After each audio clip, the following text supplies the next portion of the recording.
pressure. She's so impressive. Such an easy player to root for. I love the nerves. I love the anxiety. I love all the fans screaming, cheering, delirious. And I love the quiet while they wait to see what I might do next. Anthony Varela! This working? For the win, crowd goes wild. Isaac Robinson! Kristen Tatar! I love having epic trophies in my living room. I love the fame. Misty Gannon! I love having discs with my name on them in your back. Did it. But most of all, I love the look on your face when you realize you don't have a chance.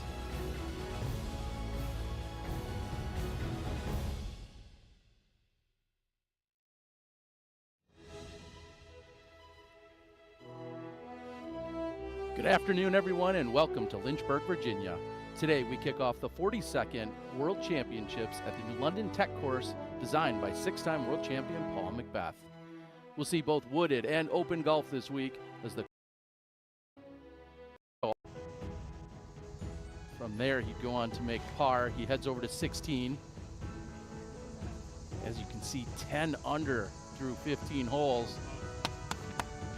Late kick, just around circle's edge.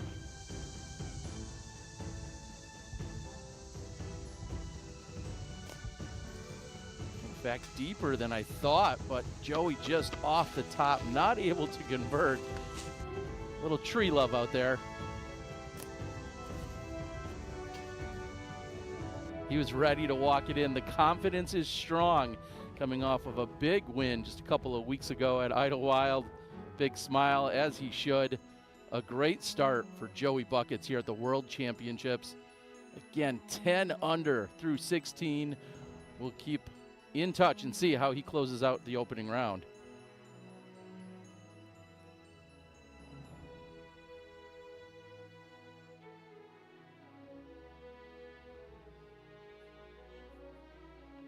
Ten under by Joseph through 16, and also off to a great start so far here today in the opening round of the World Championships.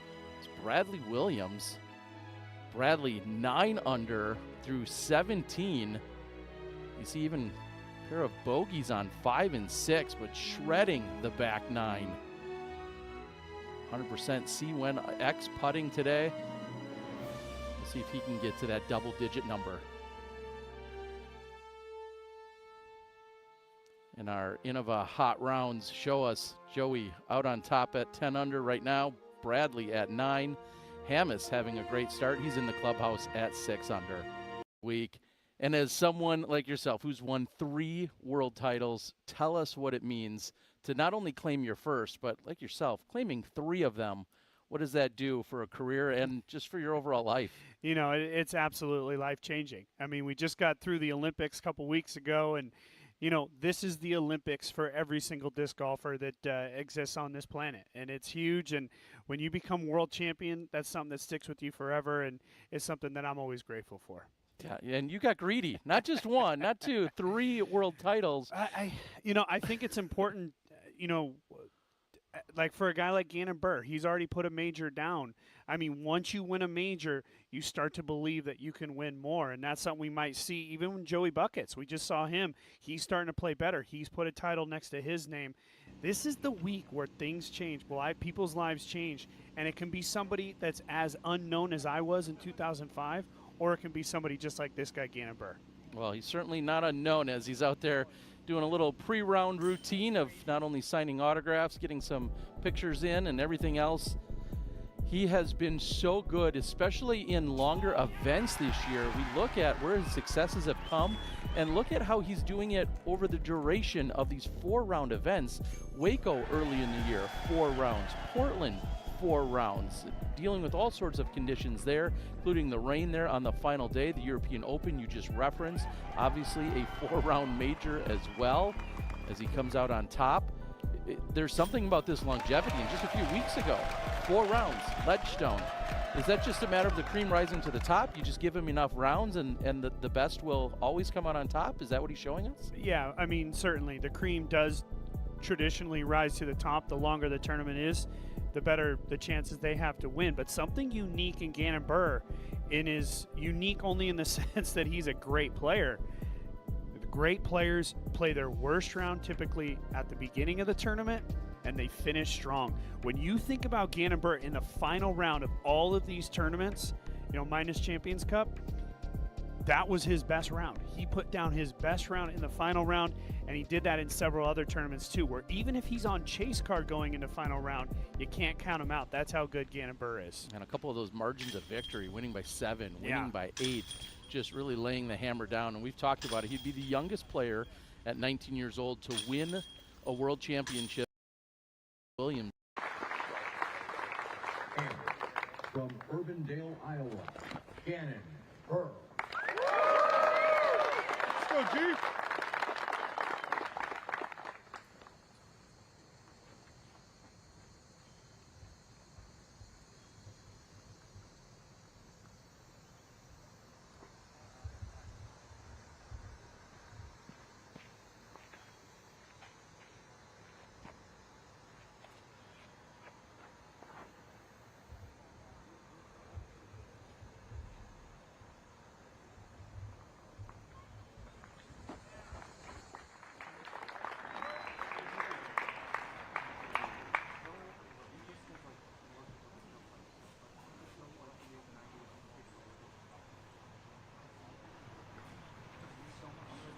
Some great shots by our second feature card, and it looks like we've got Brian Earhart. He's catching up with Gannon Buhr for a little IDEO walk and talk.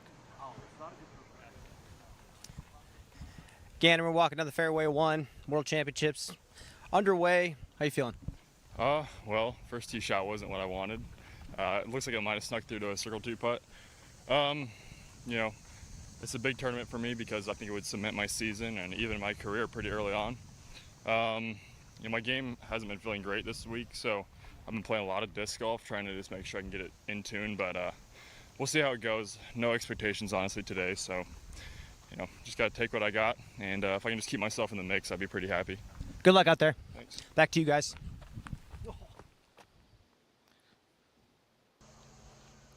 And now back with Anderson. This is his 4th on 17. Yeah, not even an easy shot at that. He's got to get this one in close here. It's going to be a pressure putt here. He's got a great round going. That's pretty good. Ultimately for Joseph. It'd be nice if he can, like I was saying, finish with some momentum. He's had a great round. Williams finished with a bogey earlier today. Holland Hanley was going great. She finished with a bogey as well. So it's one of those things, like you really, at the Worlds, you got to put pressure on finishing strong, take that momentum into the next round. And Joey will pick up the bogey.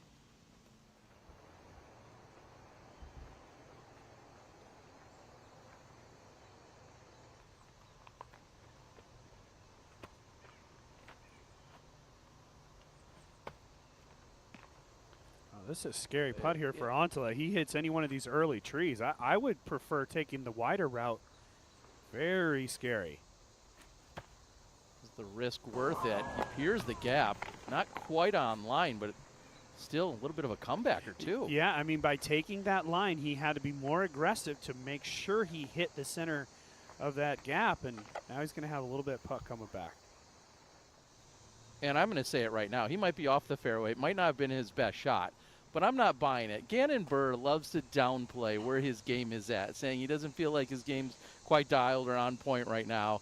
I don't buy that. I feel like he talks down his game often, and then next thing you know, he's setting a course record or he's winning the tournament. He'll say his putting's not good, but then he's draining, everything from circle 2.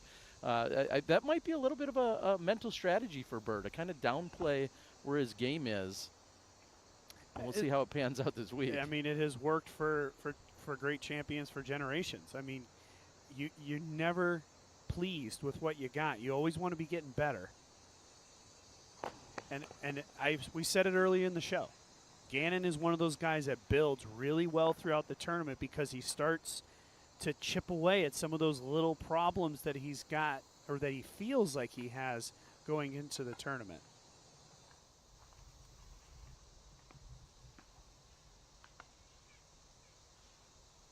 another gentleman who's found plenty of success this season in Anthony Barella. Big expectations, runner-up last year, the Worlds. And buries his first putt. Barella, good start here on one.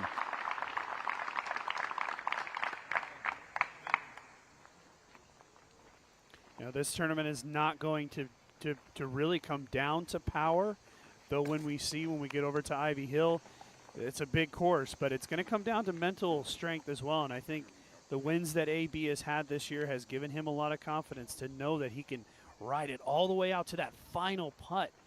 You know, just think about in Jonesboro, where he had to wait till the final putt to win the tournament. So, you know, AB certainly going to be watching him throughout the week.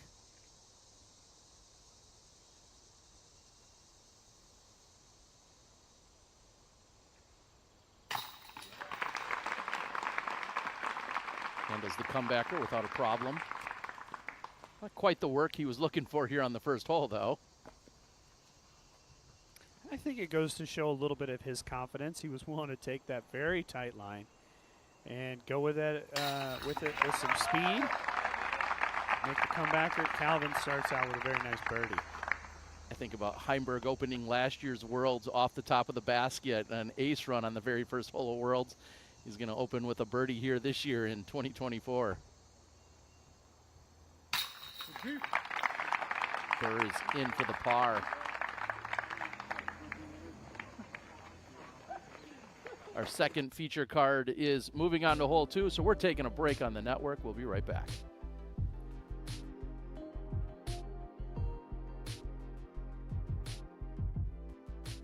My relationship with Zuka, it's just like a family. Sometimes they just surprise send me things I'm not even know. When I arrive home, boom, the box. Such a great product, and Zuka's always there for me whenever I need anything. After every tournament, I get a call. No matter the results, they're always there supporting me. They have so many different things that can be a solution for a disc golfer. That was really one of the main reasons why we partnered, is because I wanted the best of the best. How do they know I want that? I'm like, duh, that's how the family thinking about you. Official merchandise of the 2024 PDGA World Championships. A wide array of apparel items and gear celebrating the biggest competition in the sport. Shop the entire collection on shopledgestone.com. Your PDGA number is a stamp for when you got involved in the sport. It's a badge of pride for players and a part of your disc golf identity. Get your number today. Visit pdga.com/join. The United States Disc Golf Championship, a tournament with history unmatched in the disc golf world. Oh, you bet! Colin Hanley is on fire. Talk about giving the crowd a show. What a performance from Kyle Klein. Gannonberg, this kid is unbelievable. Oh my God!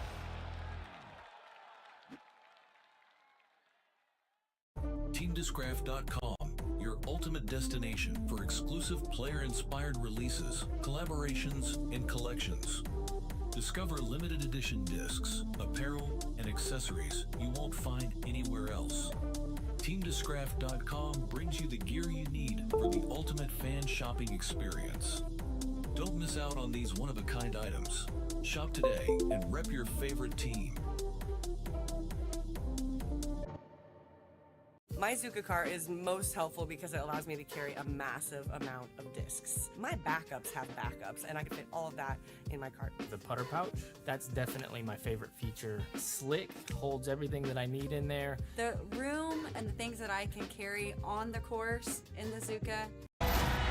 Association for all disc golfers, and Zuka, disc golf carts for a better game.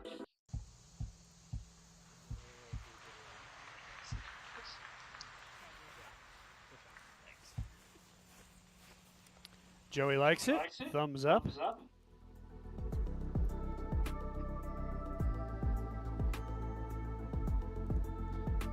Well, you should make sure you check out the season pass, your first chance to get your 2025 Disc Golf Pro Tour tickets.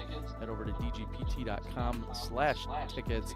See all the different options there. whether it's a gold pass or any of the other chances you have. Look at the limited quantities available. So if you're wondering how can you get out there, how can you go over there, Joey Buckets almost throwing it in on the final hole.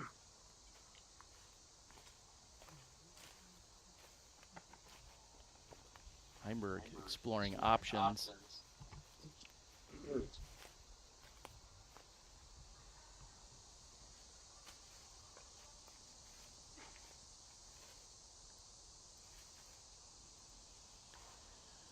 Well, hole 2 is not for the faint at heart. It's a 977-foot par 4. You got to put it in the fairway if you really want to try to attack this green to get birdie. Now for Calvin, he just needs to put it back in the fairway, gain a little bit of distance here, and then he's going to have to do all the work on the third shot. And I think he's done a nice job there.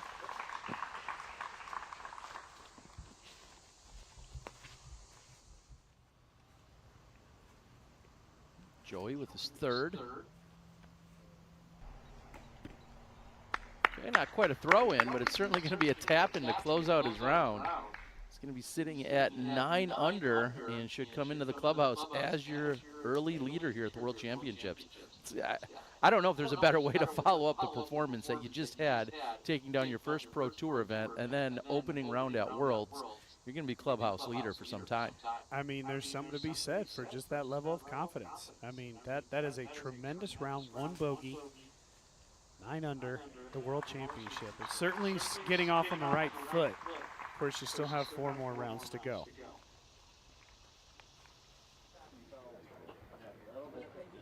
What a card we have here.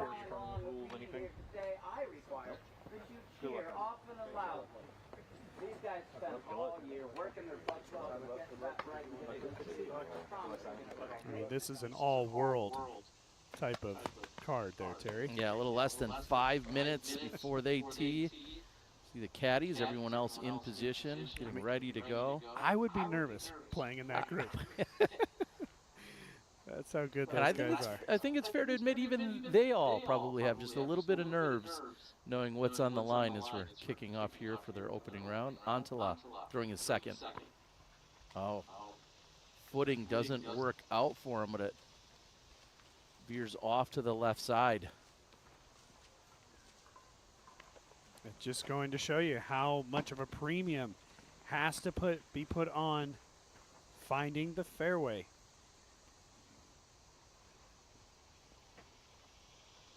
These fairways are absolutely beautiful. The crew that did this course has done a tremendous job. But if you are off in the rough, it's just like any wooded course. You're going to have to deal with these little tiny bushes and small leaves and branches and things. But if you're in the middle of the fairway, the footing is just perfect.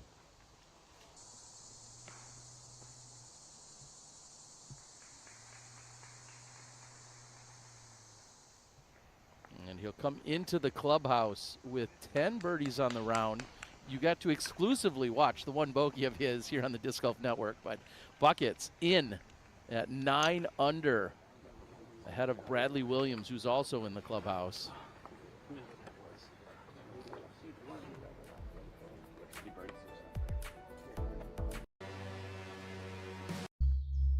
Just going to talk really quickly about my team.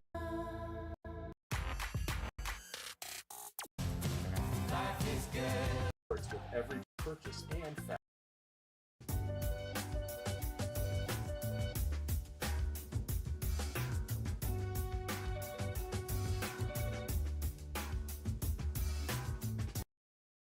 To check out OTB disc. The first thing I'm looking for when I grab a new disc is the feel. What you're looking for it to feel like. Of course, when you're dealing with OTB, you're going to get only the best.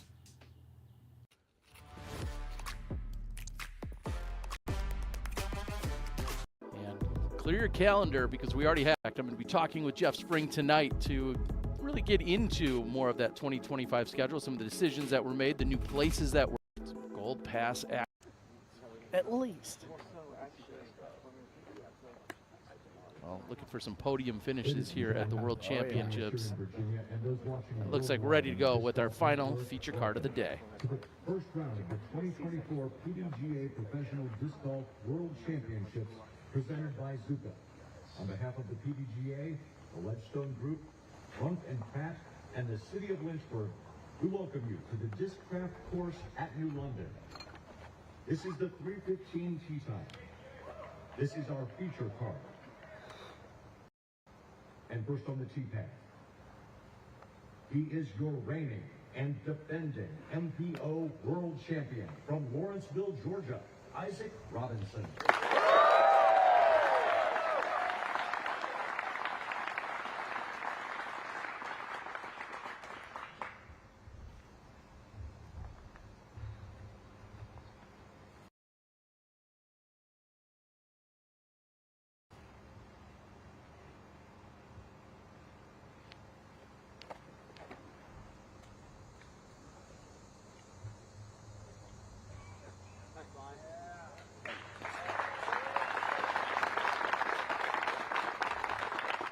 And next, six-time MPO World Champion from Huntington Beach, California, Paul McBeth.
Goes to show you, hitting these landing zones. We go from one of the most difficult.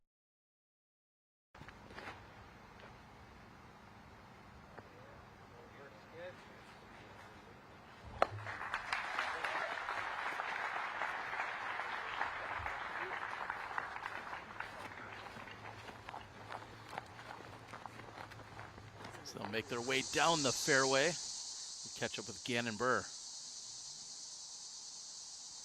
And we saw Gannon's second shot. Smart play by Burr. Up there. And let's take a look at Nate's Keys, brought to us by our friends at blackinkdisc.com, the premium disc golf store. Well, you need to believe you can be a world champion. I think that's number one, especially on a week like this. It's a long week, and if you don't believe it when you're starting out, well, you're already one step behind the 8 ball there. 100% commitment. I'm talking about the way you eat, sleep, when you get up, when you go to bed. You need to be 100% committed this week if you want to be world champion, and mental strength to the final putt. I don't know if I've seen two courses put together that are going to test these guys mentally as much as they will physically in a world championship. This one, you're going to have to battle all the way to the final putt. And Antala with a very slow start. He's going to open with a par and now a bogey here on the second. I got to mention, I mean, hole 2 is one of the most difficult holes on this course. He's a nearly 1,000-foot par 4. Par is birdie. I mean, I believe only 7 players have gotten 3s on it today. So 7 or 8 players. So I think a par is a birdie, but unfortunately it's going to be a bogey there for Antala. And speaking of Antala, is this not the exact same putt for Lizotte? He's a little closer to these initial trees, and this has potential to roll, and it's doing just that. And he's going to roll to outside of the circle. Yes, he will. That was a great looking putt from Simon, but unfortunately that right side rim is just going to send him out to circle 2. Good commitment by Lizotte, just a touch right. And a touch low, and now a circle 2 comebacker is what he'll be faced with. You know, Terry, you mentioned it earlier, these guys being nervous. There's definitely some healthy nerves by every single player teeing it up on the first tee of the World Championship. I mean, that's a part of that, believing that you can be the world champion. I mean, you have to accept those nerves. I think a certain level of those nerves are going to help heighten your awareness. And, you know, a guy like Paul Macbeth has been able to harness that anxiety 6 times in his career.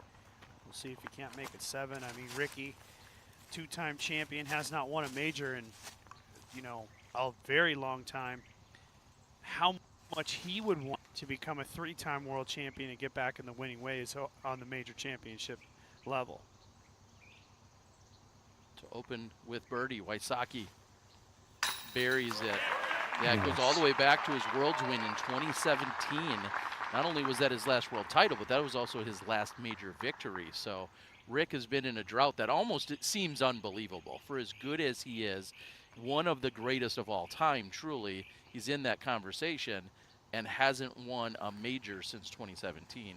And I mean, just think, you know, it would be probably the longest between world championships of any player on the men's side. Nice putt there by Simon.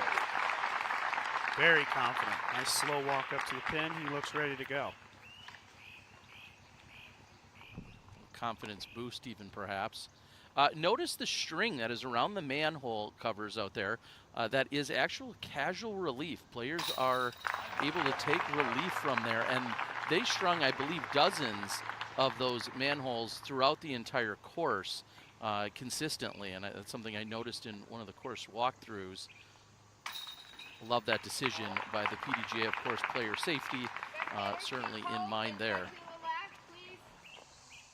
You are correct, Terry. Yeah, every single one I saw was strung in a very similar way. So we head to 3, and Burr's going to slide inside the circle. So we go from one of the most difficult holes, hole number 2, to here on number 3, which is a much more attainable birdie, just 385 feet. Nice little turnover on it. The green's not that challenging.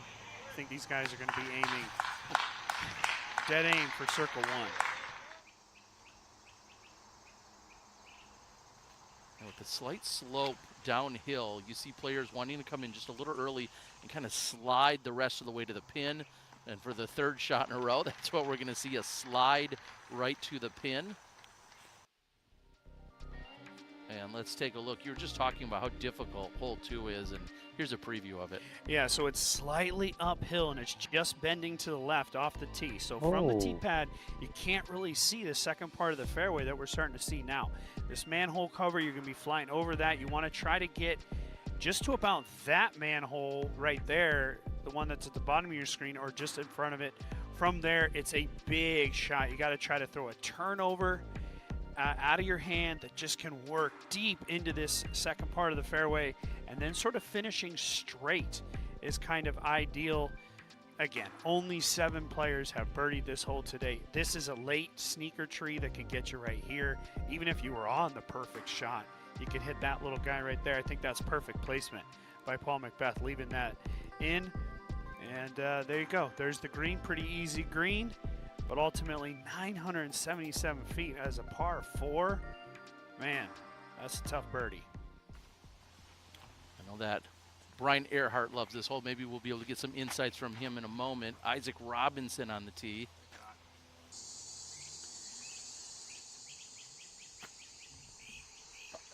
And turning around our catch cam by a large margin all the way past him. Yeah, he was smoking past that second manhole, and great shot. I think it's going to be tough for him. He's on that left side of the fairway for the angle, but we'll see. There we go, Calvin for birdie.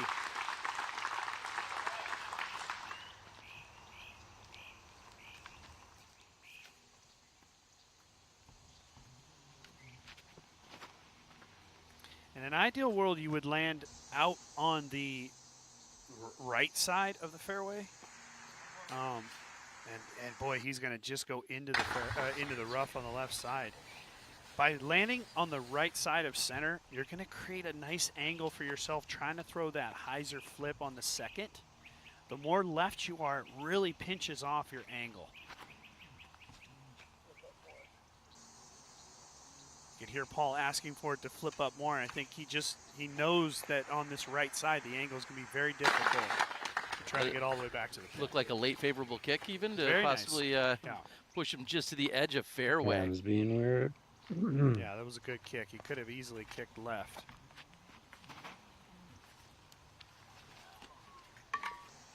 If this is clean, I really like this from Simon. See him getting just past Macbeth there. Difficult hole number 2. Brian, can you provide any insight? What are you thinking out there? Well, I'm just laughing. Ricky in the press conference saying, yeah, step up to some of these shapes off the tee, and I kind of laugh and think about Paul and the shots he's good at, but that hyzer that's resisting the crash the entire way is such a cool shot, and we've had to do that with a mid-range on hole 1 and now with a distance driver on hole 2. Just really, really cool.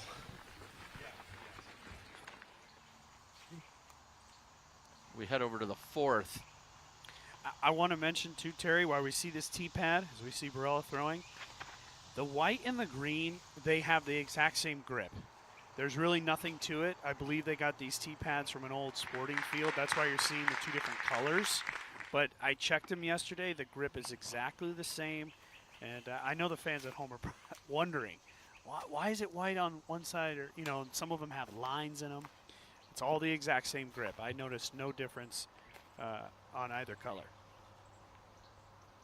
Although that does sound like a good opportunity in the future. Possibly have 2 different textures of some sort. Standstill from Macbeth. This flips up beautifully. Oh, catches the right side, but still gets the majority of the flight out of it. And the man that was on the bag for a number of his early world championships, John Tompkins. Looks like he's been called back up here for the world's caddy duty. Yeah, and Tompkins takes it very serious. I mean, they're a good team. They've won many major titles together, and Paul feels comfortable having Tompkins on the bag. How serious does he take it? Serious enough to get a tattoo kind of commemorating the win by Macbeth after he won a world title. That's how serious. So if your caddy's not getting a tattoo for you, he or she isn't a real caddy. Well, I think step number 1, you got to win. Okay. So, I mean, that's the most difficult part of that. But, yeah, good team in Tompkins and Macbeth. I think Fern there on the bag for Wysocki would be happy to get a tattoo if Rick were to pick up this world title. Here's Burr. This is one of the shortest holes on the course. Very gettable with a sidearm. There's a lot of late little trees on 4. Gannon gets through nicely. He'll have a great look at birdie. All right, so this is where Simon landed. He's going to be able to work the angle here. You got to kind of flip it up a little bit if you want to get all the way back to the basket. You can't just put it on pure hyzer.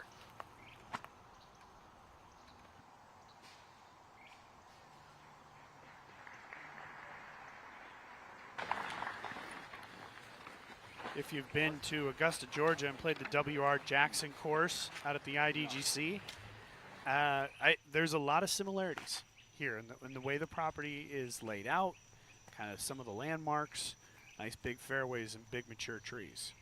As we check in with Eagle McMahon, he got off to a very hot start. Continue to see what he can do. Yeah, he was 5 down through 6. He has parred the last 5 holes in a row. Burr likes the shot by Antala.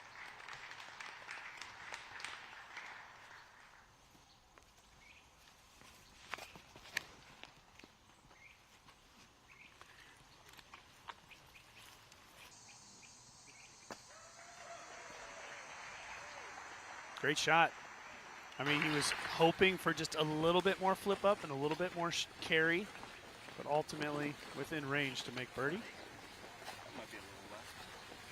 As I was saying before, only 7 players have birdied here on hole number 2.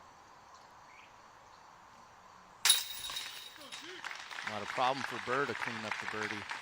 I heard Robinson said might be a little left. I think he's going to be pleasantly surprised. He's correct in that it's a little left, but looks to be inside the circle, and he'll have that birdie look. Macbeth with his third.